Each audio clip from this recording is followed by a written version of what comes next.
Hello， 各位觀眾，大家好啊！我係深港置業主持人 Leo 啊。咁今期咧就嚟到我哋嘅佳景康城啊，珍貴園啦。咁咧嗱，依家係全新加推咗我哋15棟啊。咁呢個咧就係106個平方到140個平方嘅面積嘅。咁咧聽講呢個加推嘅，咁佢嘅震動面積啊非常之高喎。嗱，實用面積咧可以達到113個平方到130幾個平方嘅，呢個使用率真係喺坦洲嚟講天花板啦。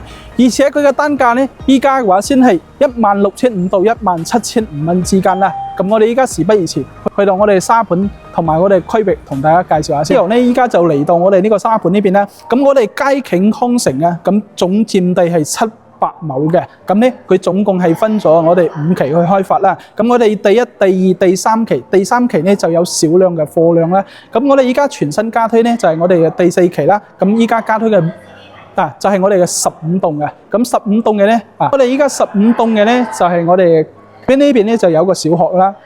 咁咧佢嘅第4期咧，其實嘅話同我哋嘅第3期嘅話，但係佢嘅第4期嘅品質嚟講嘅話會更加靚，但係佢嘅單價咧先係16,500到17,500蚊之間嘅啦，所以咧呢個價錢係非常之正。咁我哋再介紹翻我哋嘅區域先。好啊，佳景康城咧就係位於我哋嘅坦洲鎮啦。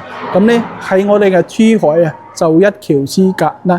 去到我哋嘅港珠澳大橋咧，就係只需要15分鐘嘅時間啦。去到我哋拱北關口啊、橫琴關口啊，都係10零分鐘嘅，所以交通啊喺我哋珠海都係非常之近嘅。咁附近咧有我哋嘅優越城商業啦、商圈啦，行街食飯都好方便嘅。咁去到山姆會員店咧，去到我哋前山高鐵站咧，都係只需要10分鐘，所以咧周邊嘅配套咧係相當成熟啦。咁我哋依家事不宜遲，去到我哋嘅實體樓去睇一睇先。全新加推嘅就係我身後呢邊15棟啦。咁佢加推有咩戶型咧？就有我哋嘅01單位咧，就140個平方嘅；02單位咧就106個平方啦。咁03單位咧就107嘅。仲有一個咧就係04。咁佢04單位咧就127個平方嘅。咁咧而家可以佳景康城嘅，咁第4期咧，咁佢嘅價錢雖然話比我哋第3期係平咗，但係咧佢嘅用料啊，同樣都係我哋嘅坦洲嘅 No.1 嚟嘅。門口呢邊咧就種咗好多啲花花草草啊，啲樹木喺度啦。咁我哋再去大堂呢邊睇一睇先。咁佢左手邊同埋我哋右手邊咧同樣係設咗有我哋嘅休息區嘅地方。啲休息區嘅地方非常之多嘅。再去睇下我哋呢個入戶大堂呢邊啦，做得啲價錢都係非常之良心啦。呢啲護牆板通通都係做好啊。同埋啲大理石全部都係我哋天花板嘅用料啊。所以咧品質嚟講嘅話，坦洲嚟講真係非常之 OK 嘅。咁電梯咧同樣係用咗我哋嘅日立電梯啦。都帶埋我哋嘅呢個空調嘅，所以咧佢嘅用料都係十足嘅。咁我哋依家事不宜遲，去到我哋嘅實體樓同大家介紹。好嘅，咁我依家上到嚟我嘅示範單位啦，入門口就做咗個廚房啦。呢個廚房嘅3件套都係交樓標準啦，106個平方嘅，做咗南北對流雙陽台嘅呢個戶型啦。咁佳景康城大家都可能聽過呢個樓盤啦。咁佢交樓嘅標準係非常之高嘅。每間房嘅啲採光都係非常之靚仔嘅。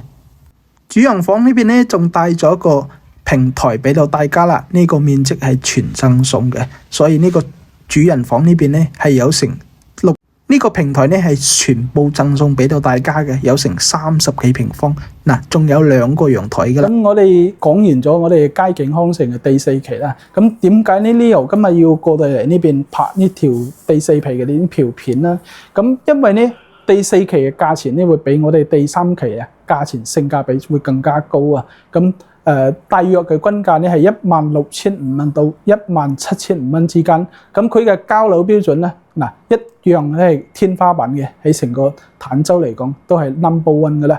咁咧佢第4期咧，咁佢嘅戶型同埋我哋嘅園林設計會更加疊加咁升級會更加靚咁咧喺佳景康城，大家都知道啦。咁去到我哋珠海，真係就一橋之隔一台車幾分鐘就可以揸車到珠海啦。無論你去山姆去拱北關口去港珠澳大橋都係10零分鐘嘅時間就可以去到啦。